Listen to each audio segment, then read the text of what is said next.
Welcome to the What's Happening Birmingham video podcast.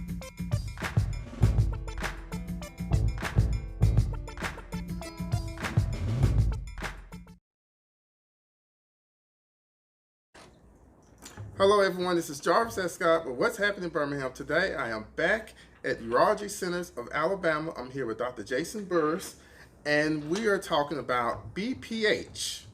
So, a lot of you saw the last video, was talking about ED. This is a different topic that, guys, we really need to know more about and just find out more information. So, Doctor, thank you again. Thank you for coming. No, I appreciate it. Again, Jason Burrus with Urology Centers of Alabama. We're located primarily in Homewood, but we have offices all over Birmingham, and I'm primarily at the Alabaster office most of the time. Okay, so in preparation for this interview, I was researching this topic, and this was a typical topic I never heard of before. Really? So BPH, what is it? So BPH stands for benign prostatic hyperplasia, but in layman's terms, it just means that prostate's getting bigger. Okay. And as men get older, especially in the United States, our prostates tend to enlarge over time. Your prostate sits right at the neck of your bladder, and as it's getting larger, it starts to cause trouble with urinating, whether that's trouble going to the bathroom, can't get a good flow, got to get up a lot at night. I always tell my patients it's kind of like having your thumb on the end of the water hose. It just takes more pressure to push that urine through. So what are some of the symptoms of BPH? Well, as a guy hits his 40s and 50s, we start to see some guys having trouble with slow urinary flow, getting up 2, 3, 4 times at night to go to the restroom, don't feel like they empty their bladder all the way, or sometimes maybe some starting and stopping, even urgency to rush to the bathroom. Those can all be signs of BPH or other urinary issues that need to be checked out. So if you start noticing some of the signs, what's kind of next steps, after they reach out to you and come in? Yeah, so we're always happy to see anybody that thinks they're having issues, and certainly talking to your primary care physician is a good option as well. But once we get a person in, we check some basic tests. First is a physical exam to see if we feel anything abnormal with the prostate. That's very important. There is blood testing as well to rule out things like prostate cancer, because that can occur, especially as a male in the United States. It's very, very common amongst the African American community too. So important to get screened for that. Once we do those tests, there are other things we do to ensure that you're emptying your bladder well, that your urine doesn't show any blood or other issues. Sometimes we use a telescope or an ultrasound to measure the prostate, but there's lots of ways to evaluate what exactly is going on.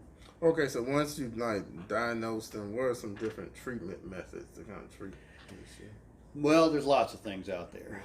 If it's mild symptoms and maybe the guy doesn't have a huge prostate, there are herbal remedies out there like saw palmetto, which can have some effectiveness, but the data on that's really mixed. There are medications out there, and they're very common, things like Flomax, Rapaflo, or other medicines that are meant to shrink the prostate like Avodart. Primary cares use them, we use them quite a bit, but they can come with some potential side effects, especially sexual side effects that guys don't like. If it's really bad disease, sometimes there's surgeries that need to be done to open the prostate up or get things flowing better. And then there's some minimally invasive options, and that's one of the things we were going to talk about today. That's kind of the holy grail for urologists, is finding that one thing that's between medicines and then more aggressive surgery to help guys out. So I noticed we have this quite unique thing called the UroLift. UroLift. Yeah, right. So what is this? I'll tell you about Okay. it. So again, the problem is that prostate kind of has things blocked up there. That's the bladder at the top, and this is the prostate, and the channel through there is called the urethra. What we can do using this UroLift device is go in and place small tabs in there. One of my patients told me that looked like the tabs you tear off the back of your clothes when you buy a new shirt. But basically it's a small surgical device that's placed in to open that prostate channel up. And so we're not really taking tissue out, destroying tissue, using heat or anything like that. We're just opening things. I tell guys it's like looking down a hallway and the curtains have fallen in and are blocking the way, and we're just pinning the curtains back. That's all we're doing.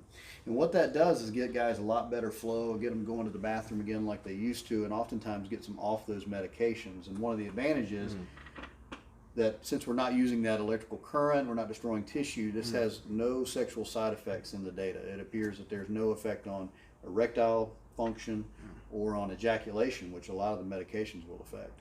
Okay, because I guess a lot of times, if last resort, you really don't want to remove the prostate. You don't have to, right? Yeah, and we'll do that for, say, prostate cancer. We'll take the whole prostate out. Or if it's for this problem, sometimes we just go in and shave away the inside. That's a procedure called a TURP, or a transurethral resection of the prostate. And that's really to kind of open the channel so there's better flow through there. But again, you're using that electrical current. It is an operation that requires you to go to the hospital and have it done. But it's a good operation. It's been around a long time. It's just we have to decide who's the right patient for each one of these. If that prostate gets even bigger, there's other surgeries we do robotically to go in and take things out. There's another procedure called Resume, which can be done in the office, which is a steam-based treatment where steam is injected under the surface of the prostate to shrink it back. But this is just one of the many options we have out there for guys with this problem. So if you use this method, how much complication as far as bleeding do the person? So in the first 2 to 3 days afterward, guys will see a little blood in their urine. If they're on blood thinners, we don't want to do that procedure if you're on blood thinners, because it can increase the risk of bleeding if you're having to take those kind of medications for heart problems or stroke problems.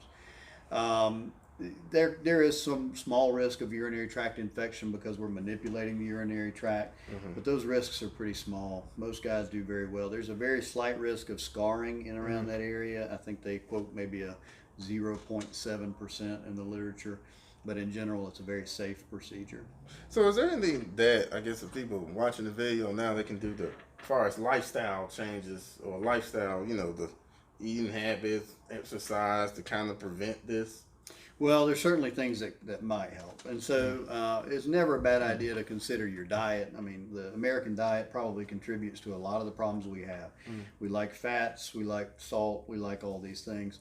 So being more of a plant-based diet may be helpful. Like I said, that saw palmetto is one herbal supplement which may be helpful. But there's no panacea. There's nothing I can give you and say, if you take this, you will not have this problem. A lot of times it's genetic. If your dad had a problem like this, the likelihood is you're going to have some trouble as well. But I do think a good lifestyle, being active, keeping yourself from being morbidly obese and that sort of thing will help.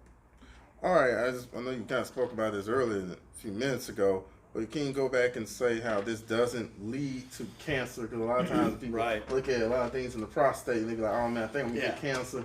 And that's a totally separate process. And so, but it is one of the reasons we want to check you out and be sure we've checked the right blood tests and exams to be sure that it's not cancer causing some of these symptoms. Sometimes one can masquerade as the other, but they're two separate disease processes. Okay, cancer develops down one pathway. This BPH is just kind of a slow growth over time, and typically the two don't have a lot to do with each other. All right, so any final thoughts you want to add? No, just I think it's a very common problem, and as guys, we're terrible about going to the doctor. We don't like to go. Most of us don't start going until we're in our 50s, and maybe your wife makes you go because you're getting out of bed too many times at night or something like that. But we're always happy to answer questions and see people if they have any problems. We have a website available, Facebook as well. We can be reached on Facebook. We can, and certainly our phone numbers, I think you were going to provide those. Yeah, it's going to be on the line, as you all see. Happy to get you in to see one of our providers anytime to talk about these kind of issues. All right, well, doctor, thank you for taking time out today. Thanks Very for coming, important man. topic. Nice to meet you today. I swear every time I kind of start Googling more things, it's like, oh man, here, and it goes another. And another thing as well, because people probably, after they watching this video, they're probably going to Google. Please tell them how Google, sometimes I like to call Google like the medical devil, because you look at it and you think you're going to die. Well, you can go down a rabbit hole pretty quickly, there's no doubt. Now, our website, you can find us online very easily. We have information on every urologic disease you can imagine. Certainly we have links to help direct people to legitimate links. One of the problems I think people get into is you get into discussions and anybody can say anything online, and so you want to be very aware of where you're getting your information when you're online. But again, we're always available to help you sort that out if there's any question. Okay, and one final thing I guess I want to add as well. A lot of times where you all specialize in this specialty, what's the difference between coming to see you all and just someone doing just primary care doctor? So primary care physicians see this condition all the time. I mean, you got to think they're seeing patients as they're aging, and this is a problem of aging. I mean, as we get to our 60s, 70s, 80s, we definitely see guys' prostates getting bigger and bigger, and they're causing more trouble. So most primary cares are very educated on this. We spend some time going out and telling them about things like this as well.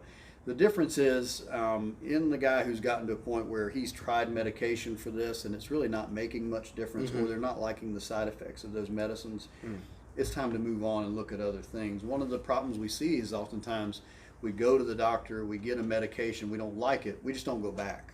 So we just kind of live with the problem. And instead, we need to realize that there are other options out there, and a continuum of things we can do to try to get a guy to a point where he's happy with his body. All right. Okay.